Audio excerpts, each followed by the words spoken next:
Well, on the topic of drug treatment, that we can transition to fentanyl here. Mr. Weiser, between 2000 and 2019, that's 2 decades, the state recorded 908 fentanyl-related deaths.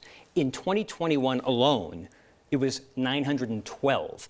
And halfway through 2022, 425 fentanyl-related deaths. You weighed in to support a pathway to supervised drug injection sites in Pennsylvania.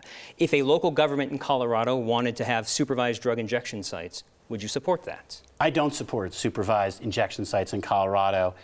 What I want to make clear is the action in Pennsylvania wasn't because I support those sites. It's because of a principle that states should be allowed to experiment. In Colorado, we have legal and regulated marijuana. At that time, Attorney General Jeff Sessions was attacking our system of legal and regulated marijuana. What I support is state authority to make decisions for themselves, to experiment. Colorado has the right to experiment. That was the principle I was advocating for. I don't support those sites. But if you support it, if you don't support it in Colorado, why even get into the middle of something you didn't have to in Pennsylvania? Because there's going to be law made all across the nation on this principle. Do states have the right to conduct experiments? Do they have the right to control their destinies? I want to make sure that legal principle supports Colorado's ability to have a legal and regulated marijuana market. Mr. Kellner, do you support supervised drug injection sites? No, I don't. And I think we've seen from a lot of the research that we see crime go up around these areas. And unfortunately, they've not been very effective in getting people addiction treatment and actually getting off of the substance abuse that's unfortunately ruining many of their lives. But to hear Mr. Weiser claim that he didn't actually support supervised injection sites doesn't make sense based off the record. There was no clamoring across our state for somebody to file a brief in Philadelphia to say, we support you in your effort to run supervised injection sites. In fact, it's the exact opposite. In Colorado, we heard an outcry that said, no, we don't want that here. We don't want it here in Denver in particular. And yet he still filed that brief and advanced that position because that is truly what he believes. Do you think he's being disingenuous of his position right here? I think he's changing his position to fit the mood right now. Can I respond to that? Please. We had a press conference a year ago. I don't remember who asked me the question. It was when I was calling for action on fentanyl. And my answer then is the same as it was now. I don't support these sites. What I support is more drug treatment and recovery. The $520 million we're getting is going to save lives, but that's not enough money. I support more education and awareness. This fentanyl epidemic is a crisis. I've gone to work on it, including working on a law last year in the legislature to get more money for law enforcement, to go after those drug traffickers. Another area, do you want to be heard on this one more time? Yeah, I just want to talk a little bit more about fentanyl, what's going on here. I mean, Marshall, you mentioned over 900 Coloradans who lost their lives alone last year. We're on pace for over 1,500 this year in 2022.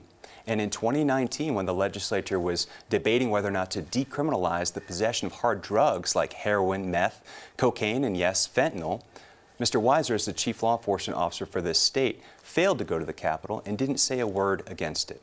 I just want to point out on that stat, halfway through the year, 425 fentanyl-related deaths. That's according to the Colorado State Public Health and Health Department. You just said over 1,500. Do you have any stats the state doesn't have? Absolutely. I've seen how this proceeds. We know, and I could tell you this from my experience being a district attorney, how backed up the coroner's offices are and the toxicology reports because of how overwhelmed they are with getting these unfortunate fentanyl overdose or fentanyl poisonings. Mr. Weiser, I know this year you supported a bipartisan effort to increase the penalties for fentanyl possession. Why did you sit this issue out years ago when it was being debated in the legislature? The earlier discussion in 2018 was a bill that I didn't support. I was focused on that time on our red flag law, making sure to get that passed. The 2019 bill was a bipartisan bill, and it's before we've seen the most recent rise in fentanyl. As we were doing this drug interdiction work in our office, we had a major case in Adams County, and for the first time, we saw these fentanyl pills getting trafficked, and we got to work on changing the law. We brought together a bipartisan coalition, Republican DAs, Democratic DAs, and we got the law changed. So you said the reason why you didn't weigh in on the fentanyl decriminalization previously, or the lessening in criminal penalties for fentanyl earlier, is because you were focused on the red flag bill. I mean, fair to say you got a pretty large staff. You got to be able to do more than one thing at once, right? I mean, do you look back at that as an error? So the problem, when you look back in hindsight, is you didn't have the information that we now have. As I got more information, I saw we had to change course. I made sure we did change course, and we did. The earlier bipartisan support for that bill is one that a lot of people probably say we didn't realize what was happening. What we need in Colorado is to look at the data honestly. Here's an example of dishonest discussion. I've heard from Republicans this fear-mongering, we're number 2 in fentanyl deaths. That's not true. We're number 26, which is awful. I've heard other Republicans say that. Has your opponent said that?